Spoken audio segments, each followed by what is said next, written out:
तो छल कपट से चीज़ों को अपने पक्ष में करने की भी पीएचडी कर ली है लोगों ने। तो अब हार रहे हैं तो आपको पीएचडी का रिजल्ट आएगा, देखेंगे हम नहीं, लोग। आप लोग अब हार रहे हैं तो पीएचडी का रिजल्ट नजर आ रहा। नेता प्रतिपक्ष तेजस्वी यादव हो या मुकेश सहनी हो या आपके जो महागठबंधन के नेता है, वो कह रहे थे सेमीफाइनल है, लेकिन सेमीफाइनल में तो बीमा भारती तीसरे नंबर पे चली गई है। ऐसा है ना कि दिग्भ्रमित करने की भी पीएचडी होती है। देश में कई तरह की पीएचडी है, झूठ बोलने की पीएचडी, गलत डिग्री देने की पीएचडी, सबकी पीएचडी है। और जगह जो जीत रहे हैं कांग्रेस, उस जगह नहीं लग रहा है कि पीएचडी आप लोग। नहीं, ऐसा क्या है कि उपचुनाव के मामले में हमेशा ये रहता है कि सरकार पूरी ताकत लगाती है और और जहां आप जीत रहे हैं वहां सरकार ताकत नहीं लगा रही। तो परिणाम आने दीजिए। नहीं लग रहा है अगर सेमीफाइनल हार जाते हैं तो फाइनल आने वाले 25 में सरकार नहीं बना पाएंगे। जो सेमीफाइनल कोई मतलब नहीं होता है। बिहार को विशेष राज्य का दर्जा मिले या विशेष पैकेज मिले, इसको लेकर के बिहार के सीएम नीतीश कुमार हो या चिराग पासवान की पार्टी चिराग पासवान खुद हो, वो लगातार मांग कर रहे हैं कि विशेष राज्य का दर्जा मिलना चाहिए। जीतन राम मांझी भी कल तक मांग कर रहे थे, लेकिन आज देखिए नीति आयोग का रिपोर्ट आता है और जिसमें बिहार को जो है सबसे पिछड़ा राज्य बताया जाता है, लेकिन वो कहते हैं विशेष राज्य के दर्जे नहीं, विशेष पैकेज की आवश्यकता है। अब इसी बात करने के लिए हमारे साथ कांग्रेस के विधायक दल के नेता हैं डॉक्टर शकील अहमद खान जी। कैसे देख रहे हैं जीतन राम मांझी के बयान को? नहीं, हम क्या देखेंगे, हाथ कंगन को आरसी क्या, पढ़ा लिखे को फारसी क्या। ये पुरानी कहावत इसलिए मैं कह रहा हूँ कि जिस गठबंधन में ये लोग शामिल हैं वो बड़का झूठा पार्टी के गठबंधन के साथ, जिसका दिल बड़ा नहीं और जो जुमलेबाज लोगों की पार्टी रही है, जिन्होंने पिछले 10-12 साल में देश की समस्याओं को अंबार लगा दिया है, बेरोजगारों की करोड़ों लोगों की लाइन लगा दी हो, उनका दिल बड़ा हो सकता है, उनकी कोई पॉलिसी बड़ी हो सकती है। मुझे कोई आशा है ही नहीं। और ये क्यों गुहार लगा रहे हैं बार बार? किनसे मांग कर रहे हैं? उनसे मांग कर रहे हैं जिनका दिल बहुत छोटा है। अपार दिल रखने वाले लोग मैनेजमेंट करते हैं, पैसों का मैनेजमेंट करते हैं, विशेष राज्य के लिए सोचते हैं। यह ऐसा है क्या? फाइनेंस मिनिस्ट्री की क्या पोजीशन है? जो हालत पूरे देश में हुई है, तो कुछ होना नहीं जाना नहीं है। अब मांझी जी को भी आज का सुर्खी बटोरना है तो आज वो बोल दिए, नहीं, झुंझुना लेकिन पकड़ाना एक चीज ऐसा नहीं लग रहा है कि बिहार जो है केंद्र में सरकार बनाने में अहम अहम भूमिका निभा रही है और इस तरह से वो कह रहे विशेष राज्य का दर्जा नहीं, विशेष पैकेज मिले और गिड़गिड़ा रहे हैं केंद्र सरकार के सामने।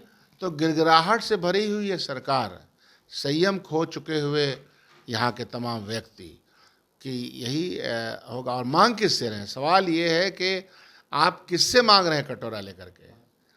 आप उस पत्थर के सामने हैं जहाँ कुछ सर टकराएंगे अपना सर ही फूट जाएगा। आपको मिलने जुलने वाला कुछ है नहीं। बिहार को अपने पाँव पे खड़ा होने के लिए उसको मेहनत करनी पड़ेगी, अपने रिसोर्सेज बढ़ाने पड़ेंगे और उसके लिए गुड गवर्नेंस की आवश्यकता होगी। करप्ट लोगों के साथ, बैड गवर्नेंस के साथ बिहार तो सिर्फ बोरोइंग कर रहा है, कर्जा ले करके प्रस्तुत करता है अपना बजट। ये क्या ये मुमकिन है? तुलनात्मक अध्ययन कर लीजिए दूसरे राज्यों के मुकाबले में। 20 साल में दूसरे राज्य कहाँ से कहाँ चले, जो गरीब थे वो कहाँ चले गए? और आपके पास रिसोर्सेज हुआ करता था, इतना बड़ा राज्य है, आपका एक सर्वांगी, आपका एक इतिहास रहा है, तब पर आप रोना रो रहे हैं। इसका मतलब है कि लूरे नहीं है गवर्न करने का। आप कह रहे लूरे नहीं है। 7 राज्यों में 13 विधानसभा उपचुनाव हुए विधानसभा का, लेकिन बिहार में जो उपचुनाव हुए उसको लेकर के नेता प्रतिपक्ष तेजस्वी यादव हो या मुकेश सहनी हो या आपके जो महागठबंधन के नेता है, वो कह रहे थे सेमीफाइनल है, लेकिन सेमीफाइनल में तो बीमा भारती तीसरे नंबर पे चली गई है। ऐसा है ना कि दिग्भ्रमित करने की भी पीएचडी होती है। देश में कई तरह की पीएचडी है, झूठ बोलने की पीएचडी, गलत डिग्री देने की पीएचडी, सबकी पीएचडी है। तो छल कपट से चीज़ों को अपने पक्ष में करने की भी पीएचडी कर ली है लोगों ने। तो अब हार पीएचडी रहे का हैं तो आपको पीएचडी का रिजल्ट आएगा, देखेंगे हम लोग। नहीं, आप लोग अब हार रहे हैं तो पीएचडी का रिजल्ट नजर आ रहा है और जगह जो जीत रहे हैं कांग्रेस, उस जगह नहीं लग रहा है कि पीएचडी आप लोग। नहीं, ऐसा क्या है कि उपचुनाव के मामले में हमेशा ये रहता है कि सरकार पूरी ताकत लगाती है और जहां आप जीत रहे हैं वहां सरकार ताकत नहीं लगा रही है। नहीं, सरकार ताकत का सवाल नहीं है। सरकार पूरी तरह से ताकत लगाती है, वहाँ अपना तमाम रिसोर्सेस वहाँ देती है, तो कोई न्यूट्रल नहीं रह पाता है। ये ऐसा उपचुनाव में देखा गया है। तो परिणाम आने दीजिए। नहीं लग रहा है अगर सेमीफाइनल हार जाते हैं तो फाइनल आने वाले 25 में सरकार नहीं बना पाएंगे। जो सेमीफाइनल कोई मतलब नहीं होता है। फाइनलिटी में 400 पार वाले 240 पर हैं। ये है रिजल्ट इस देश का। भारतीय जनता पार्टी 400 पार और उसके सपोर्ट पे खड़े हुए लोग 240 के आंकड़े पे खड़े हैं। इसका जवाब है उनके पास, क्यों हुआ ये ऐसा, और उसमें भी 150 सीट कैसे जीते हैं उसका अंदाज़ा हो रहा है। चलिए आखिरी सवाल लेंगे। 25 जून को अब केंद्र सरकार ने फैसला लिया है कि संविधान हत्या दिवस के रूप में मनाएंगे। आप लोग संविधान बचाने की बात कर रहे थे, अब जो है वो संविधान हत्या दिवस के रूप में मनाने जा रहे हैं। संविधान की रक्षा करना, संविधान के अक्षरशः पालन करना, संविधान के दिए गए प्रावधानों के लिए लड़ना, उसको मानना, उसको मान्यता देने का काम कांग्रेस पार्टी हमेशा से करती रही है, क्योंकि संविधान को बनाने वालों में कांग्रेस पार्टी के बड़े बड़े कद्दावर नेता थे। संविधान में दिए गए जो मराहत हैं, जो दी गई आपको चीज़ें दी गई हैं आम जनता को, उसकी रक्षा करने में हम लोग हमेशा लगे रहते हैं। ये लोग क्या बोलेंगे? इन लोगों के पास कोई ज़बान है? शर्म नहीं आती है? संविधान समीक्षा किसने करवाने का प्रयास किया?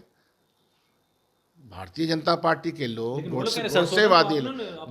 गोडसेवादी लोग संविधान की समीक्षा करेंगे, और जो संविधान को तार-तार करना चाहते हैं, नया शगुफा, नई बात कह करके फिर दिग्भ्रमित करो। सवाल जनता का है, जनता की गरीबी उन्मूलन के क्या कार्यक्रम चल रहे हैं, उसका रिकॉर्ड क्या है, वो हमारे सामने आना चाहिए। हर घर में बेरोजगार बिलबिला रहा है, उस प्रश्न का जवाब इस सरकार को देना ही होगा, नहीं तो राहुल गांधी आंदोलन पर निकल चुके हैं। बिल्कुल।